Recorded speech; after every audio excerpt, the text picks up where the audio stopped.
তোমরা তো শুধুমাত্র আমার ভিডিওই দেখো, আমাকে তো দেখোনি সবাই। তোমরা যদি সামনাসামনি আমায় দেখো,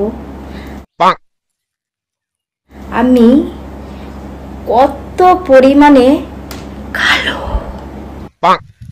বলছি বৌদি, তোমার কোথায় কালো, ওপরে না নিচে, নাকি মন কালো? মন কালো হলে আমি পরিষ্কার করতে পারবো না, কিন্তু ওপরে আর নিচে কালো হলে আমি একটা ডার্কনেস হাঁটাবার ক্রিম দিচ্ছি, ডার্কনেস ফেয়ারনেস ক্রিম। সেই ক্রিমটা লাগালে তোমার একদম দুদিনের মধ্যে চকচকে হয়ে যাবে, একদম আয়নায় দেখবে একদম চাঁচা ছোলার মতো লাগবে দেখতে। বলছি ক্রিমটা নেবে নাকি? এই কথাটা যেন কেউ না জানতে পারে বৌদি, এটা তোমার আর আমার মধ্যে টপ সিক্রেট কথাবার্তা। অন্য লোকে জানতে পারলে, মানে অন্য বৌদিরা জানতে পারলে কিন্তু আমার থেকে ক্রিম চাইবে। আমার কাছে কিন্তু একটাই ক্রিম আছে, যেটা শুধু আমি মাত্র, তো এই যেটা শুধু আমি তেরিকা রিলি আটকে যায়, মানে যেটা আমি শুধুমাত্র তোমাকেই দিতে চাই, বুঝেছো? আমার এই ক্রিমটা কেউ যেন জানতে না পারে।